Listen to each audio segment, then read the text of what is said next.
Ninawasalimia katika jina la Yesu Kristo. Leo ni siku nyingine njema tena ambayo Mungu ametupa kibali kuingia malangoni mwake. Leo ni siku ambayo ninahubiri katika njia ya mtandao online. Nawakaribisha wasikilizaji wote wa Yerusalemu na ambao sio wa Yerusalemu. Tuko mahali hapa kwa sababu ya uwezo wa Mungu na ukuu wa Mungu. Hiki ni kibali cha tofauti sana, hata kuhubiri mbele za watakatifu katika njia ya mtandao. Ninawakaribisha kwa nia njema msikilize haya mahusia ya Mungu. Tuombe. Baba yetu na Mungu wetu, tunalibariki jina lako na kulitukuza. Wewe ni mwanzo tena wewe ni mwisho. Ulitujua kabla ya misingi ya ulimwengu kuwekwa. Na watoto wako tunasogea mbele zako, tunahitaji kusikia neno lako.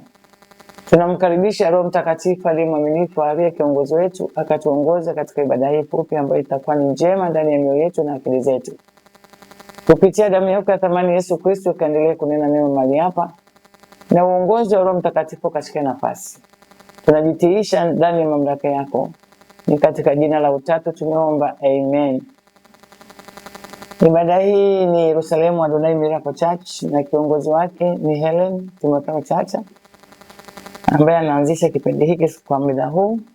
Karibuni sana. Kichwa cha habari kinasema changamoto ni kipimo cha imani. Kichwa cha habari, changamoto ni kipimo cha imani kwa mtu yeyote aliyeokoka. Tunaposikia changamoto, watu wengi tunakuwa na mashaka na hofu, kwa sababu unapopata changamoto unamuona kama Mungu amekuacha. Lakini ndani ya changamoto Mungu yuko karibu na wewe, na huwa ameruhusu changamoto zikukute ili uweze kuwa mtu ambaye unapambana kuishinda ile changamoto. Na changamoto Mungu anaweza akaruhusu itokee ili uweze kupima imani yako. Ili uweze kupima imani na Mungu, lazima changamoto iruhusiwe kwako. Watu wengi wanadhani kwamba unapokuwa umeokoka mambo yanakuwa shwari. Unapokuwa umeokoka umetangaza habari ya changamoto, unatangaza vita. Maana pale unapambana na shetani. Shetani anatamani uwe mshirika wake, lakini Mungu anakuwa ameruhusu kwamba unapokuwa umeokoka lazima upite katika vipimo ambavyo vinapima imani yako. Bwana Yesu asifiwe. Unadhani ukiokoka kwamba mambo yote yamekwisha? Hapana. Na watu wengi walikuwa wanadhani kwamba kuokoka ni tambarare, kuokoka ni kupanda milima na kushuka. Bwana Yesu asifiwe. Tumwangalia Yesu aliyekuwa mwana wa Mungu, lakini alipita kwenye changamoto nyingi sana. Nataka kutangazia msikilizaji wangu kwamba changamoto imeruhusiwa kukupima imani yako kama kweli wewe ni mpenzi wa Mungu. Haleluya. Kuna watu wengine wanapopita kwenye changamoto wanakuwa wamebeba masikitiko makubwa sana. Mungu hayuko kwenye masikitiko, Mungu yuko kwenye furaha, maana ameruhusu upite. Unapoweza kupita kwenye ile changamoto, Mungu anaamini kwamba wewe ni wa kwake. Bwana Yesu asifiwe. Tunamuona ndugu yetu Ayubu anasema mjue sana Mungu ili uwe na amani. Ndivyo mema atakavyokujia. Kumjua Mungu kuna njia nyingi sana. Kumjua Mungu unaweza kuwa umeokoka, unampenda Yesu, unamtolea sadaka, zaka na shukrani na unatenda sana kazi, lakini bado hujamjua Mungu. Mungu unamjua katika matendo yake na mapito yake na maagizo yake. Bwana Yesu asifiwe. Ayubu anatushauri mjue sana Mungu ili uwe na amani. Sasa amani inatokana na nini? Amani inatokana na yale yote unayoyapitia. Yale magumu unayoyapitia, hapo ndio unamjua Mungu kwamba huyu ni Mungu anaruhusu nipitie hapa. Watu wengi tunapenda kukemea shetani, ashindwe shetani. Lakini unakuta unamkemea Mungu, Mungu ameruhusu, Mungu hawezi kushindwa. Ndio maana hakushindwa kwa mwanae Yesu ambaye alikuwa ni Mungu mwenyewe. Amefunga hadi siku 40 hajala, lakini alipandishwa na Roho mpaka kilimani. Lakini shetani alimfuata huko, lakini Yesu alimshinda kwa neno. Sasa na sisi tunatakiwa kuishinda changamoto kwa neno la Mungu. Neno la Mungu linasemaje? Mjue sana Mungu ili uwe na amani. Ndivyo mema. Yale mema yanatokea wapi? Mema yanatoka baada ya kumjua Mungu na katika changamoto unazozipitia. Ukimjua Mungu, huwezi kulalamika, huwezi kumlaumu, huwezi kushutumu. Maana mara nyingi watu wengi tunashutumu Mungu ametukosea. Lakini Mungu hajatukosea. Mungu anatujaribu. Mungu anaruhusu yote yapite, mpendwa. Bwana Yesu asifiwe, wana Yerusalemu na wanaonisikiliza wote. Tukimwangalia Ayubu tena sura ya 2 mstari wa 9 hadi wa 10.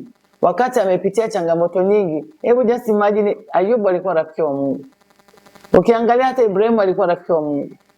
Lakini watoto wa Ibrahimu walienda utumwani miaka 400. Ayubu familia yake yote iliteketea, lakini bado alikuwa ni rafiki wa Mungu na Mungu alimpenda. Na Mungu alimtuma shetani kwenda kusema na Ayubu, kwenda kumjaribu. Bwana Yesu asifiwe. Wakati wa kutenda dhambi ni wakati wa majaribu. Maana utaongea habari zote mbaya. Angalia mke wa Ayubu jinsi alivyomwambia mume wake. Amkufuru mume wake, amkufuru Mungu wake afe. Bwana Yesu asifiwe. Lakini kwa sababu Ayubu alikuwa anamjua Mungu, aliendelea kuwapata amani katika majaribu yote aliyopitia. Nataka nikutangazie mpendo unayenisikiliza, majaribu tunayo mengi. Kuna majaribu ya watoto, tuna majaribu ya uchumi, tuna majaribu ya imani, lakini tusimkufuru Mungu kwa sababu ya majaribu tunayopitia. Ayubu alikataa kabisa. Akamwambia Mungu, tushukuru kwa mazuri tu, hata kwa mabaya tusishukuru. Acha mabaya yanapokuja, tushukuru kwamba haya mabaya yameruhusiwa kupima imani yako na kukutakasa. Yale mabaya yanamtakasa mtu. Mabaya yanapokuja inabidi uombe. Mabaya yanapokuja inabidi umtafutie Mungu.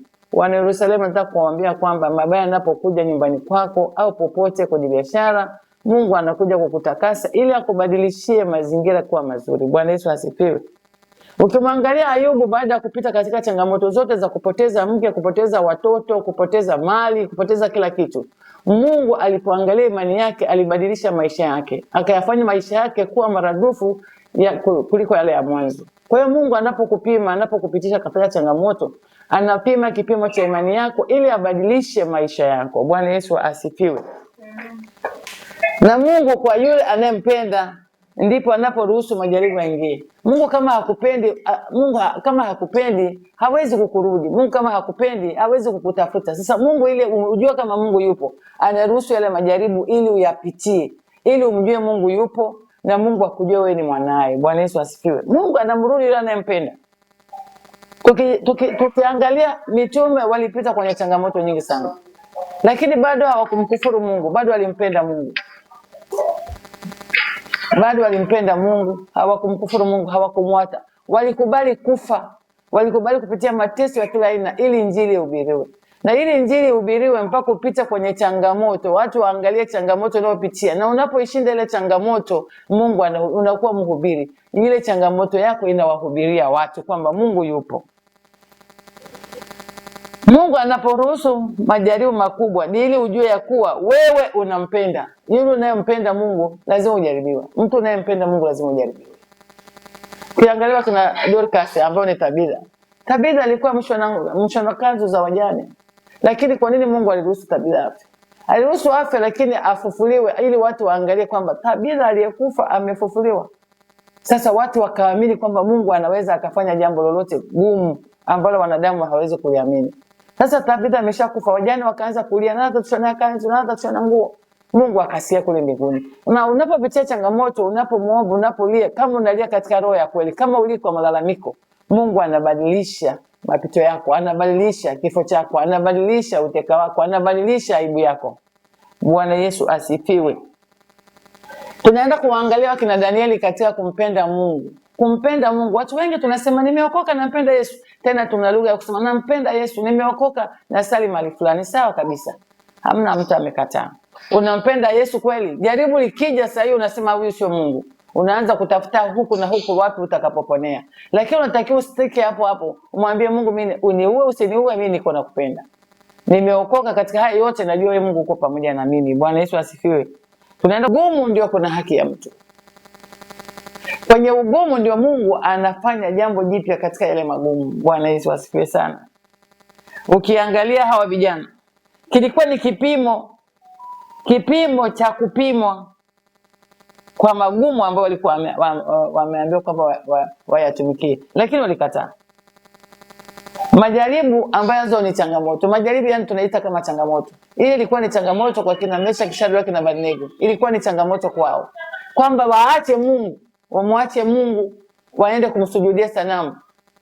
Waliona hamna sababu. Wakasema kama ni kufa tufe, kama ni kuishi tuishi. Lakini hatuwezi kubadilisha nia za mioyo yetu. Kuna watu tunabadilisha nia za mioyo. Unapoona unapitia changamoto unaanza kutafuta ni wapi nitaenda kutatua changamoto. Anayetatua changamoto ni Baba wa mbingu na nchi peke yake. Na imani yako ulionayo. Bwana Yesu asifiwe. Kwa sababu wale vijana hawakukubali, tunajifunza nini sasa kupitia wakina Shadraka, Meshaki na Abednego? Tunajifunza kwamba sikio la kusikia na sikio la kuamini. Kama unaamini katika nafsi yako na nia yako ya ndani ya moyo inaamini nini? Inaamini kwamba changamoto zinakutenganisha na Mungu. Unaamini kwamba changamoto zitakuwa, unaamini kwamba utaishi bila changamoto. Hakuna mtu anaishi bila changamoto. Sijawahi kusikia. Nimekuwa na wazazi wangu wanasema maisha ni magumu. Nimekuwa ninaona wazazi wangu wanapata tabu kupata hela, maisha yanakuwa magumu, lakini zile changamoto hawakuweza kushindwa kuzaa, hawakuweza kushindwa kusomesha watoto, hawakuweza kushindwa kulisha watoto, walilisha mpaka sasa tunasemaga maisha ni magumu, hayajawahi kubadilika. Kwa hiyo Mungu ameruhusu ili upambane. Na changamoto zinakufanya upambane. Changamoto zinakufanya uamini. Changamoto zinakufanya yani upambane ili uwe mtu mkubwa. Inamaanisha kwamba bila changamoto huwezi kuwa mtu mkubwa. Ukiangalia kina Shadraka, Meshaki na Abednego, baada ya kuzishinda zile changamoto, kuna nini kilitokea? Tunaenda kusoma Danieli hiyo 3 mstari wa 15 hadi 24. Inasema, Yesu asifiwe. Mfalme anatoa amri. Maana ameambiwa kwamba Shadraka, Meshaki na Abednego hawakukubaliana na amri ya mfalme. Sasa ametoa amri mara nyingine kwamba ni tishio sasa hapa. Ni tishio kwamba sasa wasipokubaliana na amri yake ataona kama huyo Mungu wao wanaomwamini atawaokoa. Bwana Yesu asifiwe. Kuna mahali ambapo unafikia pahali pagumu. Watu wanasema kama ni huyo Mungu wake anayemwabudu yuko wapi? Huyo Mungu anayemwabudu yuko wapi? Kama huyo Mungu anayemwabudu anaweza kumuokoa na muokoe. Lakini wakati huo moto umepamba kwa sababu ya nini? Ya ile shida unayopitia. Moto umepamba, magumu yamepamba. Inawezekana unauguliwa mtoto sana, lakini una imani sana, unaamini Mungu wangu atamponya, unaamini mambo yataisha. Watu wanasema Mungu gani? Inawezekana wanakushauri uende kwa mganga wa kienyeji. Inawezekana wanakushauri kwamba sijui kuna vitu gani. Lakini wewe, huyo mtu unakuta ameng'ang'ania kabisa, anasema Mungu amemponya mwanangu, hajamponya, basi utajua kwamba ni amri yake au ni mapenzi yake. Hawa vijana walikataa. Nebukadneza akasema tutaona kama huyu Mungu mnayemwamini atawaokoa. Lakini nataka nikuambie kwamba wale vijana hawakukubaliana na ile sauti na vile vitisho. Kuna vitisho vinakuja kwenye maisha yako. Kuna vitisho vya maisha, kuna vitisho vya magonjwa, kuna vitisho vya elimu, umekosa school fees, kuna vitisho vya vitu ambavyo vinakutikisa hata wewe mwenyewe. Unaona sasa hapa nitafanyaje? Inawezekana kuna vitu vinatokea, unaingia kwenye mfumo ambao sio utaratibu wa Mungu, kwa sababu unasema acha nijisalimishe. Acha nijisalimishe. Hapana. Inabidi upambane katika imani ulionayo. Inabidi upambane kama hawa vijana walivyopambana katika mapito yao. Inabidi upambane. Hawakukubali kwenda kumwabudu miungu ya Nebukadneza. Walikataa, wakamwamini Mungu. Na sisi tunamtumikia Mungu, wana wa Yerusalemu au wana watakatifu wa Mungu, hata kama unapitia jaribu gani, hata kama unapitia magumu gani, hebu naomba uwe na moyo wa kuamini. Hebu uwe na nguvu ya ushindi. Hebu uwe na nguvu ya kupambana kwamba lazima mimi niwe mshindi. Haleluya. Yesu asifiwe. Walikataa katukata katika mapito yao yote. Walikataa katukata. Kwa hiyo katika changamoto unayopitia, usijaribiwe kubadilisha mfumo wa imani yako. Usijaribiwe kubadilisha itikadi unayoiamini. Unamwamini Yesu ni Bwana. Ni Bwana na Mwokozi katika maisha yako. Na unaamini Bwana aliyashinda mapito yake yote. Na unaamini Yesu alikufa na kufufuka. Watu walisema kama wewe wakati wanapeleka msalabani wakasema kama wewe ni mwana wa Mungu na uokoa watu, jiokoe basi katika huo msalaba. Kuna watu watakucheka katika mapito unayopitia. Kuna watu watakuzomea. Kuna maisha unayopitia watu wanaona kama kwao ni sherehe. Kuna watu ambao wanafurahia kuona unapitia maisha magumu. Kuna watu wanafurahia kukucheka, lakini kumbuka yule anayekucheka kupitia yale maisha magumu unayopitia anajipandia makaa. Bwana Yesu asifiwe. Ukiangalia kina Meshaki, Shadraka na Abednego, wale watu waliowafunga kamba kuwatupa kwenye tanuru la moto, wao ndio waliungua. Meshaki, Shadraka na Abednego hawakuungua, walitoka kwenye ile tanuru la moto wakiwa na nguo zao zikiwa safi, nywele zao hazikuungua, mwili wao ukinuka moto. Lakini wale waliowafunga wakawatupa kwenye tanuru la moto, wao ndio waliteketea. Ukisoma vizuri. Kwa hiyo inamaanisha kuna mtu anafurahia changamoto anayopitia. Kuna mtu anakucheka. Inawezekana mtoto wako mezaa hana mifupa, ana mifupa plastiki. Watasema ni dhambi zake. Ni kweli ni dhambi zako, lakini kweli ni laana yako. Lakini anapaswa mtu ila kuombea. Inapaswa amini kwamba katika changamoto, katika hilo, inawezekana ulikosea, umeletewa toba. Toba ni nini? Toba unaletewa kile kitu ambacho ni kigumu kwako ili uingie kwenye toba. Bwana Yesu asifiwe. Wakina Shadraka walikataa kabisa. Na mimi nataka kukuambia wewe mpendwa ambao unasikiliza asubuhi ya leo, kile unachopitia sio laana. Kila unachopitia sio dhambi. Kila unachopitia sio kwamba Mungu amekukataa. Kila unachopitia inawezekana Mungu anakutengeneza, anakutayarisha, anakufanya kuwa mtu mkuu. Huwezi kuwa mtu mkuu kama huwezi kuwa umepita katika changamoto. Ukiwaangalia hawa vijana baada ya kupita, Bwana Yesu asifiwe, ndipo Nebukadreza akajaga adhabu, kwa sababu wale vijana wanatakiwa wapewa adhabu. Inawezekana kuna mtu anajipanga kukupa adhabu ya kukumaliza. Inawezekana kuna mtu amepanga kwamba lazima akuue. Inawezekana kuna mtu amepanga lazima ufilisike. Inawezekana kuna mtu amepanga lazima akukomeshe. Lakini angalia, Nebukadreza alijaga adhabu ndani ya moyo wake kwa ajili ya wale vijana, ili awafanyie kila anachotaka kukifanya, kwa sababu alikuwa na mamlaka na alikuwa ni mfalme. Bwana Yesu asifiwe. Sasa kama alikuwa ni mfalme, chochote anachokiamua kukifanya anakifanya. Lakini hawa vijana pamoja na amri ya mfalme walikataa. Bwana Yesu asifiwe. Maana alipojaga adhabu, Nebukadreza akajaga adhabu, na sura ya uso wake ikabadilika juu ya Shadrach, Meshach na Abednego.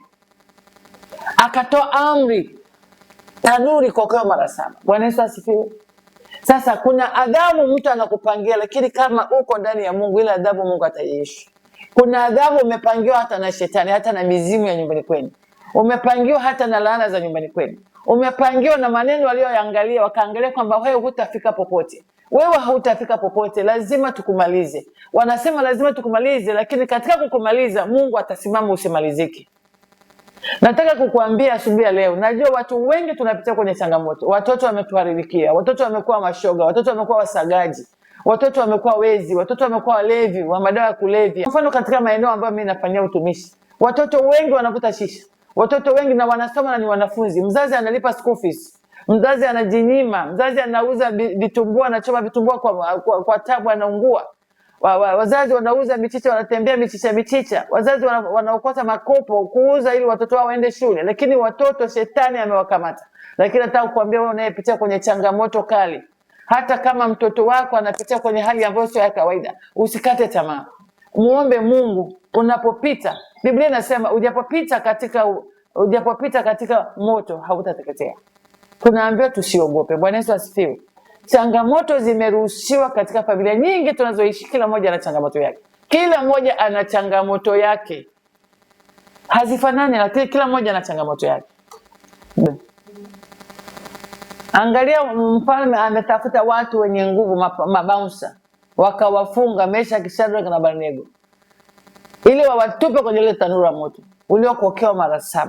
Moto umewaka, umekuwa mwekundu. Nadhani tanuru la moto lilikuwa limekuwa lekundu kabisa. Kuna mtu amekupangia ajali, kuna mtu amekupangia mipango mibaya. Amechochea kwa maneno, amechochea kwa mipango, ameagiza mabouncer watakao kukamata, ameagiza watu wote ambao amewapanga. Bwana Yesu asifiwe. Lakini Mungu yupo katikati yako ukimwamini Mungu. Hao vijana hawakuogopa ile tanuru la moto. Unapokuwa unapita kwenye changamoto, usiogope changamoto. Changamoto inakufanya unakuwa mtu mwenye heshima. Ukiangalia vijana waliheshimika baadaye tukiendelea kusoma. Changamoto inakuvusha kwenye umaskini. Changamoto inakuvusha kwenye aibu. Changamoto inakuvusha kwenye kudharauliwa. Changamoto inakuvusha kwenye kupata jina kubwa ambalo lina heshima ndani yake. Kwa hiyo inamaanisha kwamba tunapopita kwenye changamoto nyingi, usiogope. Usiogope kabisa. Ndio maana Mungu amekuja kuviokoa vilivyopotea. Vilivyopotea ni vitu vya namna gani? Inawezekana kuna mahali unapitia ambapo ni pagumu sana, wanadamu wameshakukatia tamaa. Lakini pale pagumu palipokukatia tamaa, ndipo Mungu anajitwalia utukufu wake. Mungu amejitwalia utukufu kupitia hao vijana watatu ambao hawakupenda maisha yao, walipenda maisha ya Mungu. Nataka nikuambia wewe kijana uliookoka, wewe binti uliookoka, wewe mama uliookoka, wewe baba uliookoka.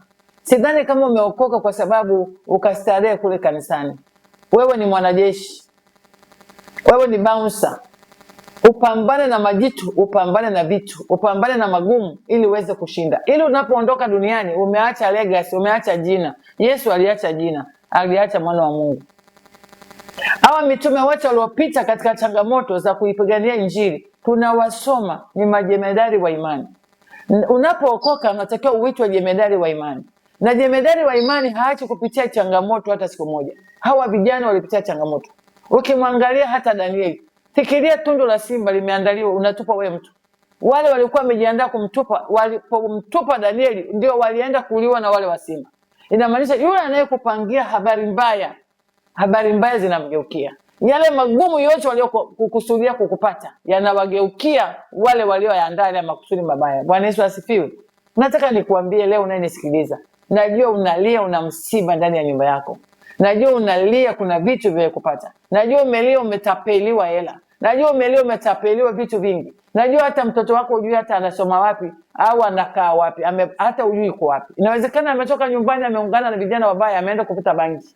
Inawezekana ulikuwa unategemea katika maisha yako ndio msaada wako. Maana sisi wa mama au wa baba au familia, inawezekana una mtoto wako alikuwa anapata division 1, lakini ukashangaa ameporomoka. Ukashangaa tena ile elimu ulikuwa unategemea umewekeza pale, shetani amekupiga. Lakini nataka nikutie moyo.